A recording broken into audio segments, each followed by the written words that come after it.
Hi everyone, and welcome back to another video. It's been about a week since the last 3 episodes of Andor, and now it's on to episode 4. And things are actually starting to get a little bit interesting. First of all, the corporate security forces are well and truly scuppered, but also we get an interesting look into the Imperial bureaucracy. More specifically, the Imperial Security Bureau, or the ISB.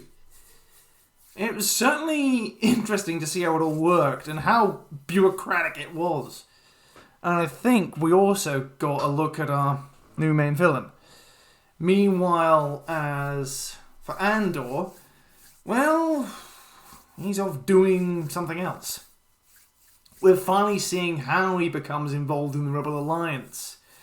And all the little things that actually made the Rebel Alliance what it was by the time of the Battle of Yavin. Namely how everything just seems to come together.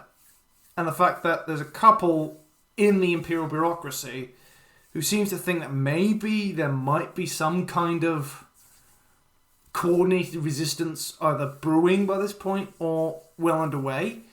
But the fact is that some people don't really believe it possible. It's all very interesting to say the least. The other thing is, I think, is also things seem to be following the theme of the first one. Basically, it starts off introducing what's going to happen within the episode or the next couple of episodes. We're going to get, and at the same time, we've also seen Coruscant, sort of like post-imperialization Coruscant, rather. And it's pretty much what you've seen. I think in general, it's getting very, very, very good.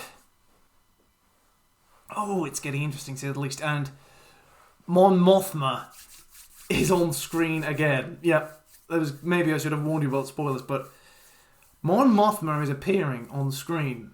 And we're actually starting to realise why the fact that she's doing what she's doing. That's actually a brilliant trick. The other thing is, well, I'm just surprised at how bureaucratic the ISB actually is. I suppose with an audience like that, they chase false leads and false information all the time. Much to the chagrin of everything else. And also bearing in mind the fact there's a lot of other things rivaling for funding. Such as the Navy and the Troopers. The fact of what the ISB's mandate is. I mean, there's a very good line. And the fact that I'm saying this right now, an actor in Andor I've actually seen before. And I couldn't realise it, but nonetheless, it's nice to see familiar faces again. It's nice to see Mon Mothma as she appeared in Revenge of the Sith. It's nice to see, or hear of rather, what's going on in the galaxy. I'm also pretty much confirming what the Empire's doing. Basically, it's just going wherever it pleases and does whatever it wants. And also, it's getting to the point where things are really starting to get interesting. I mean, this is the Cassian Andor. It's interesting to see how the fact that Cassian Andor went... I always figured that Cassian Andor was basically just a rebel. You know, he'd always been fighting. He fought the Republic in the Clone Wars because it seemed like the good thing to do. Then he fought the Empire just because it was just another invader, basically. But no, it turns out for a fact that he's done some stuff in his past. He tried, I think, it was almost like the story's trying to tell us, he tried rebelling against the Empire, but it didn't really work. So instead he pretty much just does stuff, just for the sake of it. Just because he needs to make a living, and because he doesn't really like the Empire, so why not kill two birds with one stone? When in reality, it seems the fact that he's almost given up on the idea of rebellion, but then falls back into it again. Basically as someone to help a rebel cell as an extra pair of hands. Just because they're one short. And also it means the fact that this operation is working according to plan. It's going to get very, very interesting as time goes by. It also gives us an interesting sign of how widespread the rebellion is. It's not on just Coruscant. It's everywhere in the galaxy, but it spreads up to the highest echelons of Imperial power. And also the fact of the reasons why like Mon Mothma's rebelling is because of the fact of the Grand Vizier. Because of the fact the Empire can't do anything right, and it keeps mucking things up just for the hell of it. It's getting almost to the point now where something big is going to happen. It's been a while since we've come back to this timeline, and I wish there was more that went on in the episode, but I'm thinking we need more time. We need to see what's going on.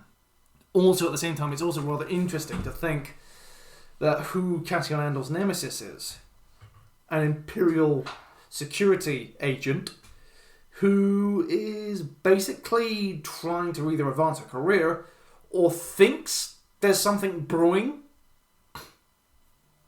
but she's not sure what it is. And that's something to force at the Rebel Alliance. She thinks it's worth a note when her superiors may not be so sure. I mean, it could be anything.